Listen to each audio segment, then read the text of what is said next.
kuanzia leo.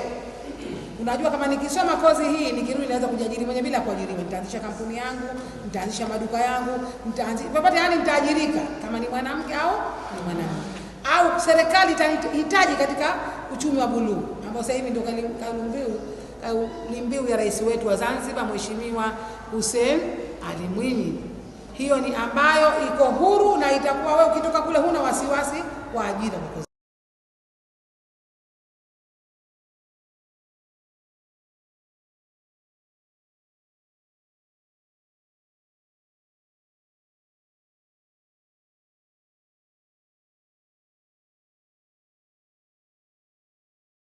Kuja kuwashajihisha nyinyi vijana mliohitimu mafunzo ya sekondari ili kusudi sasa muzione zile fursa zinazopatikanwa kwenye hivi vituo mbalimbali vya elimu, lakini hasa zinazodili na masuala ya uchumi wa buluu.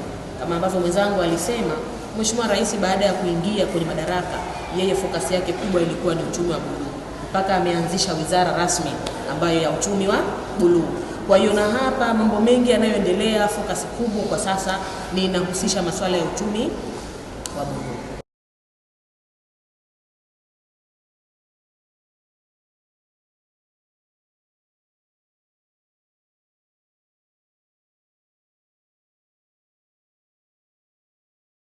Tutasaidiana pia fani gani mtu aweze kusoma ili iwe rahisi kwake kuweza kuajirika. Kwa sababu kwa sasa hivi tunaangalia kuajiriwa, lakini pia pate kubwa tuangalie hii fani naenda kusoma, je, nitaweza kujiajiri? Kwa sababu tegemea kuajiriwa tu hawezi kukupa 100% ya kwamba mimi nikimaliza basi nitaajiriwa. Zamani ilikuwa wanatafuta kuna level gani ya elimu anatafuta, unamtafuta mtu hivi anatafuta. Sasa hivi ukimaliza kusoma inabidi uanze kutafuta wewe.